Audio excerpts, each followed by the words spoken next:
अस्सलामुअलैकुम students, I am doctor Rabia.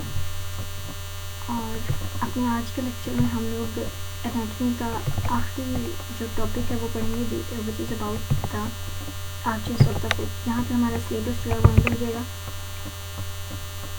Arches of foot जो है वो मैंने वीडियो चैनल दोनों से लिया। आप लोग जहाँ मर्जी से करना। अब बस इतनी सी रिक्वेस्ट है कि जब आप ये पढ़ रहे होगे ना, तो आपने जहाँ पे आपने मेंटेनेंस ऑफ आर्चेस का टॉपिक पढ़ोगे तो उससे पहले जो है ना वो स्नेल से थोड़ी सी डायग्राम्स जो बनी हुई है वहाँ पे वो थोड़ी सी देख लेना, तो आपको एक इमेज क्लियर बन जाएगा, एक समझ आ जाएगी कि क्या बात लिखी हुई है। तो स्टार्ट करते हैं कि हमारे पास जो फुट है वो एज आ एक तो सबसे पहले जो वो हमारा जो है ना वो टर्मिनल पोर्शन है, और उसका जो है ना वो दो इम्पॉर्टेंट फंक्शंस हैं। अब फुट जो है वो एक तो सबसे पहले तो वो करता है बॉडी वेट को सपोर्ट, दूसरा जो है वो एक लीवर के तौर पर काम करता है ताकि आपकी बॉडी जो है वो प्रोपेल की जा सके फॉरवर्ड्स, ठीक है, वॉकिंग और रनिंग के टाइम। अब ये दो इसके स्पेशलाइज्ड फंक्शंस हैं फुट के। अगर हम इसका होमोलोगस स्ट्रक्चर देखें अपर लिम्ब के अंदर, तो जो हैंड है वैसे ही इसका जो लोअर लिम्ब के अंदर वो फुट है, लेकिन फुट जो है वो उसके अंदर थोड़ी ज़्यादा एडॉप्टेशंस आई हुई हैं। थोड़ी उसका जो डिज़ाइन है वो इस तरह से किया गया ताकि वो अपने ये जो दो फंक्शन हैं जो भी हमने पढ़े हैं उसको ईजिली परफॉर्म कर सके। अब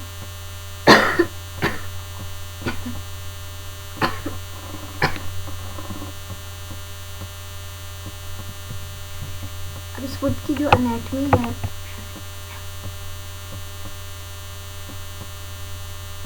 वो इस तरह से डिज़ाइन की गई है ताकि जो फुट है उसको मैक्सिमम सपोर्ट प्रोवाइड की जा सके, और उसका जो फंक्शन है वॉकिंग, रनिंग या जंपिंग वो जो है वो इन एफिशिएंट वे जो परफॉर्म किया जा सके, तो इवन अनइवन सरफेसेस। अब जो ये लीवर है ये हमारे पास एक प्रॉपर कंटिन्यूस स्ट्रक्चर नहीं है, ये सेगमेंटेड है, मुख्तलिफ इसके सेगमेंट्स हैं जिसके अंदर बहुत सारे छोटे छोटे जॉइंट्स आते हैं। तो इस वजह से जो फुट है वो क्या है, एक प्लायबल स्ट्रक्चर है और ये अडॉप्ट कर सकता है it's self into the uneven surfaces. कि अगर आपकी सर्फेसेस स्मूथ और इवन नहीं है तो इसके बावजूद जो फुट है it is able to stand on even uneven surfaces. Uneven surfaces के अकॉर्डिंग जो है वो क्या कर जाता है,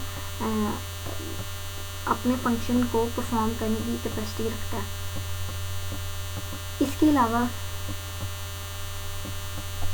जो हमारे पास जो फ्लेक्सर कंपार्टमेंट है लेग का, उसके जो लॉन्ग मसल्स हैं और जो स्मॉल मसल्स हैं फुट के, वो जो है अपना एक्शन जो है बोन्स की जो है ना फुट की जो बोन्स हैं उसके ऊपर अपना एक्शन जो है वो परफॉर्म करते हैं, और इस तरह से ये हेल्प करते हैं जो मेजर हमारे वॉकिंग के अंदर या रनिंग के अंदर जो हमारे मेजर मसल्स हैं गैस्ट्रोस्टेमियस मसल और सोलियस मसल, उसके साथ उसको हेल्प प्रोवाइड करते हैं ताकि वो क्या कर सकें, propulsive movement of the foot को कैरी आउट कर सकें। तो जो प्रोपल्सिव मूवमेंट ऑफ फुट है वो मेजर जो कंट्रीब्यूशन होगा वो तो गैस्ट्रोस्टेमियस और सोलियस मसल के थ्रू होगा। उसके अलावा जो हमारे पास लॉन्ग फ्लेक्सर मसल्स हैं लेग कंपार्टमेंट के, और जो स्मॉल मसल्स होंगे फुट के इंट्रिंसिक और एक्सट्रिंसिक दोनों मसल्स जो होंगे वो क्या करेंगे, हेल्प करेंगे इन मसल्स के। ये जनरल सा इंट्रोडक्शन था कि फुट जो है वो क्या काम करता है। अब फुट के अंदर हमारे पास आर्चेज होती हैं।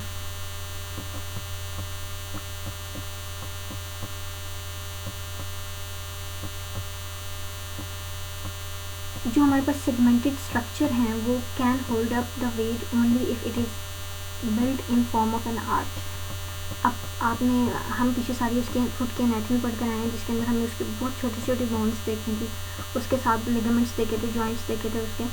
तो वो ये कह रहे हैं कि ये जो हमारे पास सेगमेंटेड स्ट्रक्चर है फुट का, क्या करता है, can hold up the weight only if it is built in the form of arch. ठीक है, ये जो वेट बेयरिंग इसकी जो है वो फीचर है वो इस वजह से है कि ये आर्च के फॉर्म में बना हुआ है।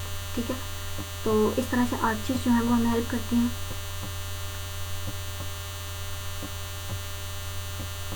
वॉकिंग में, रनिंग में और जंपिंग में। आर्चेस को जो है वो इंट्रिंसिक और एक्सट्रिंसिक दोनों muscles of the sole support provide करते हैं। मसल्स के अलावा जो एडिशनल सपोर्ट आएगी वो हमारे पास लिगामेंट्स के थ्रू आएगी, एपोन्यूरोसिस के थ्रू आएगी in certain shapes of the bone. ठीक है, ये सारे वो फैक्टर्स हैं जो कि आर्चेस को सपोर्ट प्रोवाइड कर रहे हैं। अब अगर हम यंग चाइल्ड के अंदर देखें तो वहाँ पे जो है वो हमारे पास फुट जो है उसके अंदर आर्चेस नज़र नहीं आती, वो क्या होती हैं, फ्लैट अपीयर हो रहा होता है। इस वजह से कि वहाँ पे जो सोल है जो फुट का, उसके सबक्यूटेनियस टिश्यू के अंदर लार्ज अमाउंट ऑफ फैट पड़ा हुआ होता है। इस वजह से हमारे पास वो आर्चेस जो होती हैं वो मास्क हो जाते हैं। अब हम अगर आर्चेस को एक बेटर वे में देखना चाहते हैं तो फिर उसने बताया कि यहाँ पे आप क्या करें कि आप वेट फुट का जो आप अपने गीले पाँव को जो ज़मीन पे रखते हो उसका जो प्रिंट बनता है जो फुट का, ठीक है, जो उसका सारे निशान बनेंगे वो हमारे पास क्या होंगे, आपका आर्चेस ऑफ द फुट को जो है वो डिमॉन्स्ट्रेट करने के लिए होंगे। किस तरह से कि जब आप गीले पाँव को रखोगे तो आपके पास कौन कौन से स्ट्रक्चर्स नज़र आएंगे, हील का पोर्शन नज़र आएगा, ठीक है, इस तरह से हील का पोर्शन नज़र आएगा, लेटरल बॉर्डर नज़र आएंगे और आपके पास ये जो पैड्स ऑफ द ये मेटाटार्सल्स बोन्स वगैरह हैं ये नज़र आएंगी, लेटरल मार्जिन नज़र आएगा, pad under the metatarsal heads and the distal flanges. ये आपके ये वो स्ट्रक्चर्स हैं जो ज़मीन के साथ जुड़े हुए होंगे।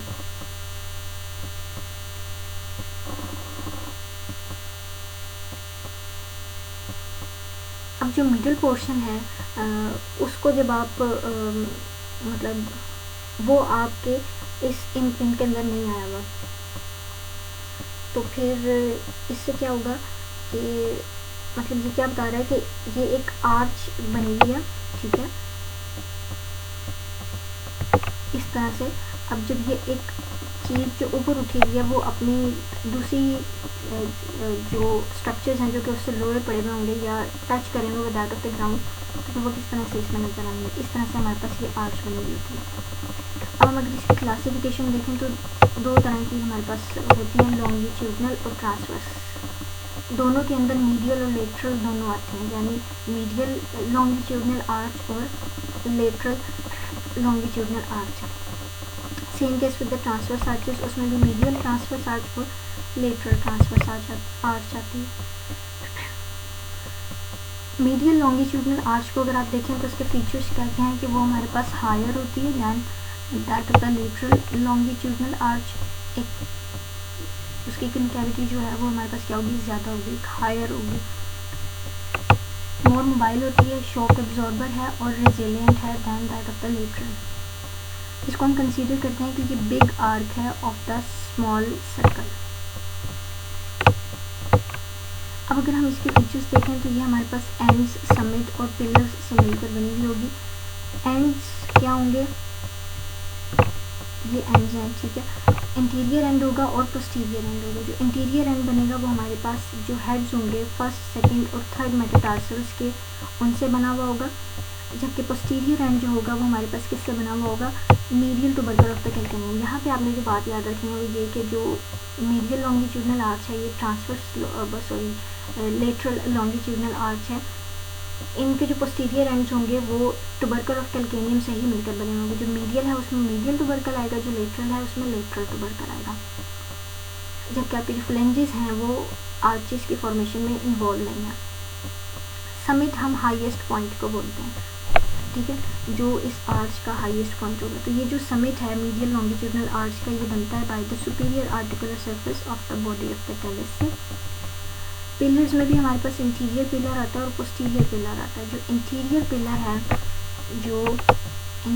पिलर है पिलर वो क्या होगा, लॉन्ग होगा और वीक होगा, और ये किससे बनेगा, talus, navicular, three of the cuneiform bones and the three metatarsals.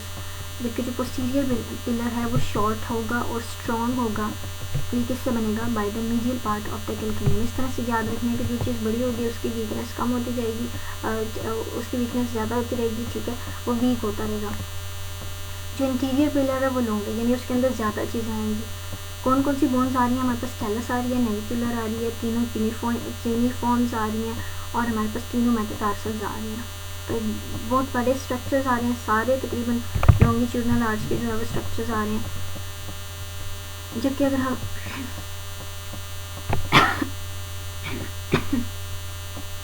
Posterior को देखें तो पोस्टीरियर के अंदर हमारे पास क्या आ रहा है? कैल्केनियम आ रहा है, तो शॉर्ट और वो स्ट्रॉन्ग होगा। अच्छा जी, अगर हम इसके मेन जॉइंट की बात करें तो इसमें हमारे पास टेलोकैल्केनियो नेविकुलर जॉइंट जो है वो मेन आपका जॉइंट है। अब ये हमारे पास क्या बन रही है? आर्च बन रही है, मीडियल लॉन्गिट्यूडनल आर्च बन रही है। अब आप ये देख लें कि हमारे पास क्या है कि एक बिग आर्क है ऑफ द स्मॉल सर्कल, छोटा सा सर्कल की ज़्यादा बड़ी आर्क। किससे हमने कहा कि इसके क्या है? एंड्स होंगे, 2 एंड्स होंगे, समिट है, पिलर्स हैं, इंटीरियर पिलर, पोस्टीरियर पिलर। किस किस स्ट्रक्चर से मिलकर बने? हमने कहा कि हमारे पास इंटीरियर एंड जो है वो किससे बना? By the heads of the first 3 metatarsal bones, जबकि हमारे पास जो पिलर पोस्टीरियर पिलर था वो हमारे पास किससे बना था? पोस्टीरियर एंड जो था सॉरी वो हमारे पास बना था medial tubercle of the calcaneum से। समिट जो था वो हमारे पास टेलस की सरफेस से बना था, बॉडी ऑफ टेलस की सरफेस से। जो इंटीरियर पिलर था वो लार्ज एंड स्ट्रॉन्ग था, जिसमें हमारे पास टेलस आई, आपकी नेविकुलर आई, तीनों क्यूनिफॉर्म्स आई और तीनों मेटाटार्सल्स आई। ये हमारे पास इंटीरियर पिलर बना रहे हैं, और जो पोस्टीरियर पिलर है वो शॉर्ट था और स्ट्रॉन्ग था, वो बना था by the medial part of the calcaneum bone. ये हमारे पास मीडियल व्यू है of the medial longitudinal arch का। ठीक है, ये सारी आर्च बना रही है। The next is lateral longitudinal arch. ये लोअर होगी then that of the medial, rigid होगी, लिमिटेड मोबिलिटी होगी, और ये बिल्ड की गई है ताकि आपका वेट और थ्रस्ट जो है वो ट्रांसमिट किया जाए टू द ग्राउंड। मीडियल की अगर आप बात कर रहे थे तो वो क्या थी? शॉक एब्जॉर्बर थी, मोर मोबाइल थी, रेजिलेंट थी और हायर थी। ये कंसीडर किया जाता है small arc of the big circle के तौर पे। ठीक है, और अगर हम इसके एंड्स, समिट और पिलर्स देखें उसी तरह से, तो इसके इंटीरियर एंड जो होगा वो heads of 4th and 5th metatarsal bone से बनेगा, जबकि पोस्टीरियर एंड जो होगा वो लेटरल ट्यूबरकल ऑफ कैल्केनियम से बनेगा। समिट जो है वो कहाँ पे लाई करता है? At the level of articular facet on the superior surface of the calcaneum at the level of सब टेलर जॉइंट। सब टेलर जॉइंट के लेवल के ऊपर जो हमारे पास सुपीरियर आर्टिकुलर सरफेस होगी कैल्केनियम की, वो हमारे पास क्या है? समिट है of the lateral longitudinal arch. Pillars again interior pillar और पोस्टीरियर पिलर होगा।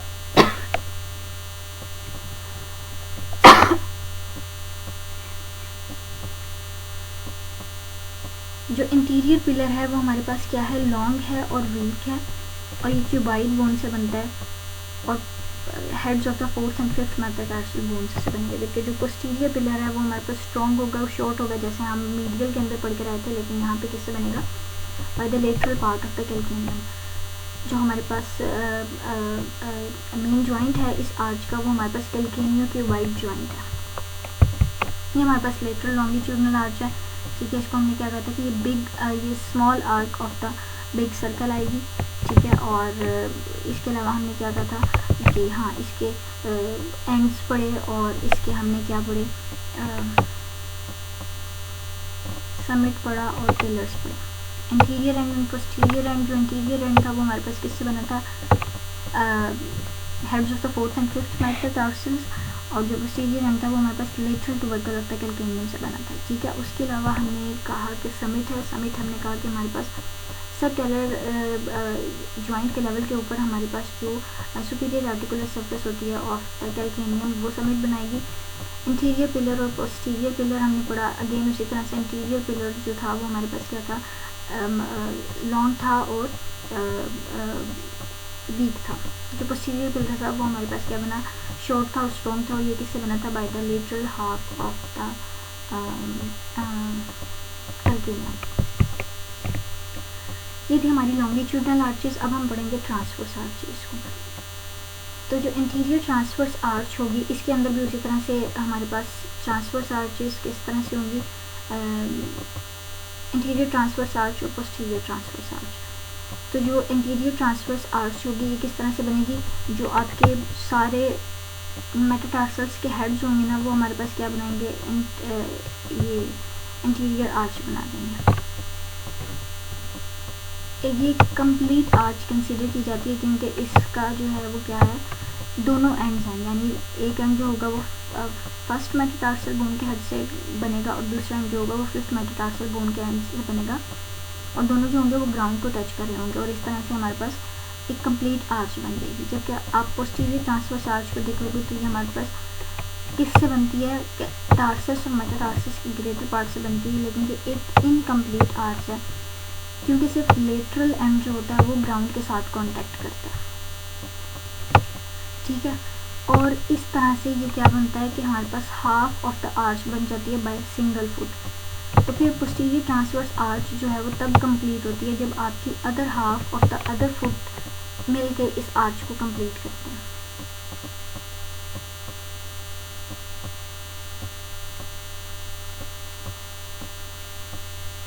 इंटीरियर ट्रांसवर्स आर्च और पोस्टीरियर ट्रांसवर्स आर्च, इंटीरियर जो थी हेड्स ऑफ मेटाटार्सल बोन्स से बनी थी, कंप्लीट आर्च है क्योंकि इसके दोनों एंड्स जो थे वो ग्राउंड को टच कर रहे थे। पोस्टीरियर ट्रांसवर्स आर्च जो थी वो एक इनकम्प्लीट आर्च है और उसका सिर्फ लेटरल एंड जो था वो कांटेक्ट कर रहा है ग्राउंड के साथ, और इस तरह से हम इसको हाफ डोम भी बोलते हैं, और इसको कंप्लीट किया जाता है इस आर्च को by the other half dome of the opposite foot. अब मैकेनिज्म ऑफ सपोर्ट के किस तरह से सपोर्ट प्रोवाइड की जाती है,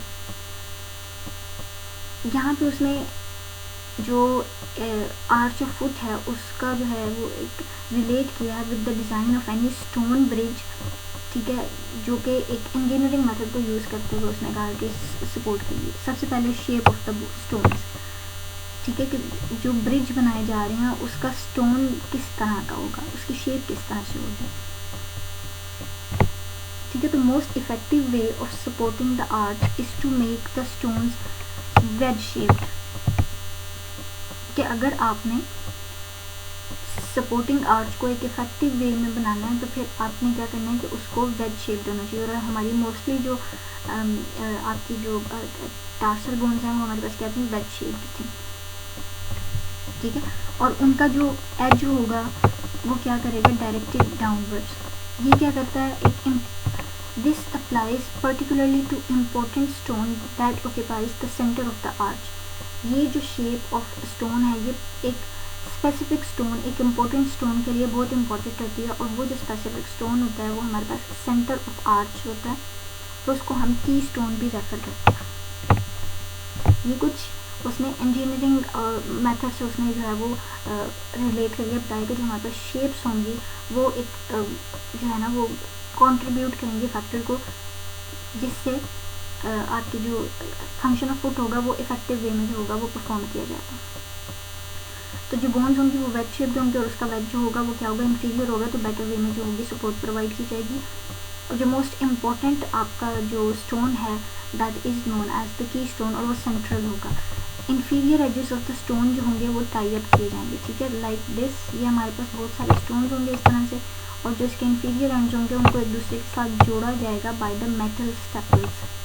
मेटल के थ्रू इसको कनेक्ट किया जाएगा।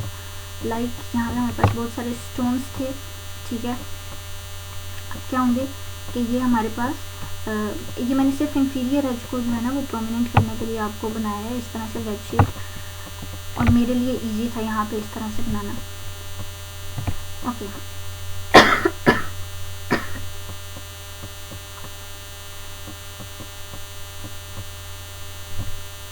अब क्या है कि हमने इन inferior portions of the stones को क्या किया, इकट्ठे जोड़ दिया, इंटरलॉकिंग स्टोन्स और binding their lower edges together with the metal staples. ये मेथड इफेक्टिवली क्या करता है, काउंटर एक्ट्स करता है the tendency of the lower edges of the stones to separate when the arch is being weight bearing. जब arch के ऊपर wait पड़ेगा तो फिर डाउनवर्ड डायरेक्शन में पड़ेगा, तो फिर इससे क्या होना था, चांस होना था कि ये जो स्टोन्स हैं जो एक दूसरे से जुड़े हुए मतलब प्रॉपर सही से जुड़े हुए नहीं हैं, लिगामेंटस स्ट्रक्चर्स के थ्रू जुड़े हुए हैं, तो इसको किसी ना किसी स्ट्रक्चर से कनेक्ट करना था ताकि जब वेट बेयर हो, डाउनवर्ड प्रेशर आए, तो ये ऑपोजिट डायरेक्शंस में न चले जाए, स्पेस ना खुल जाए, ठीक हो गया। एक और जो है वो है टाई बीम्स के। अब हमने ये जो आर्च बनी है इसके एंड्स को कनेक्ट करना है, ठीक है। ये जो स्टोन्स से बनी थी इसके एंड्स को जो है वो हमने कनेक्ट करना है, इसको हमने टाई बीम कहा था, ठीक है। अब ये क्या कहते हैं कि जब span of the bridge is large and the foundations at either end are insecure, a tie beam connecting the ends effectively prevents the separation of pillars and consequent sagging of arch, ठीक है। कि ये जो अब आपने क्या कहते हैं,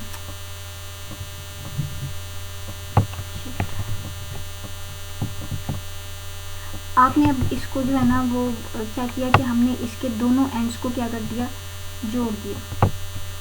इसको जोड़ने का मकसद क्या था कि ताकि आपकी ये सेगिंग ऑफ आर्च ना हो जाए, यानी कि आर्च बैठ ना जाए, ठीक है।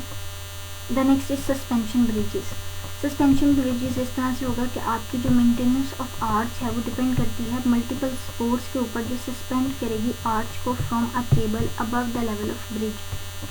जो लेवल ऑफ ब्रिज के ऊपर से उसको सस्पेंड करके रखेगी वो हमारे पास क्या है, सस्पेंशन ब्रिज, इसको ऊपर उठाए रखेगी इन अदर वर्ड्स। अब हम यही सारे फैक्टर्स जो हैं वो अपनी आर्चेस के ऊपर अप्लाई करेंगे कि शेप ऑफ स्टोन क्या है, कि किस तरह से ये एक माइनर फैक्टर है जो कंट्रीब्यूट किया जाता है। डीडी के अंदर इस तरह से लिखा हुआ है कि इसमें जो है ना वो सिर्फ पोस्टीरियर ट्रांसवर्स आर्च जो है वो शेप ऑफ बोन जो है वो उसको अफेक्ट कर सकती है, बाकी में ये इतना बड़ा कोई फैक्टर नहीं है। यहाँ पे अगर हम देखें तो सस्टेंटेकुलम टेलाए जो है वो टेलस को होल्ड अप किए रखता है। Concave proximal surface of navicular bone receives the rounded head of the talus. अब जो नेविकुलर बोन की जो प्रॉक्सिमल सरफेस होगी वो कनकेव होगी और उसकी कनकेविटी जो है वो किसको स्पेस देगी, हेड ऑफ द टेलस को, ताकि वो उसके अंदर मतलब फिक्स हो सके। The slide concavity of the proximal surface of the medial uniform bone receives the navicular bone. इसी तरह से हमारे पास एक कनकेविटी पड़ी हुई है यूनिफॉर्म बोन के ऊपर ताकि नेविकुलर बोन वहाँ पे प्लेस हो सके। तो ये हमारे पास डिज़ाइन या शेप ऑफ द बोन है ताकि आपका क्या हो, जो एक प्रॉपर वे में इफ़ेक्टिव वे के अंदर सपोर्ट प्रोवाइड की जा सके। इसका जो की स्टोन है मीडियल लॉन्गिट्यूडनल आर्च का वो हमारे पास क्या है, head of the tells.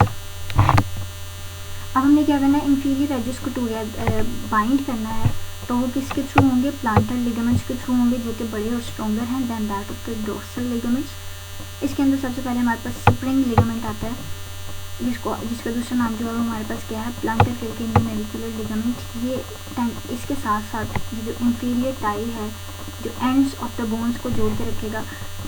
टेंडनस extensions of the insertion of tibialis posterior muscle play an important role in this aspect. तो जो टिबियालिस पोस्टीरियर मसल की टेंडनस एक्सपेंशन है वो जो है वो एक टाई अप करने का काम करती है। अब जो एंड्स की जो जोड़ने की बात है वो कौन किस स्ट्रक्चर के थ्रू हो रही है, plantar aponeurosis, medial part of flexor digitorum brevis, abductor hallucis, flexor hallucis longus, flexor digitorum longus and flexor hallucis brevis muscle.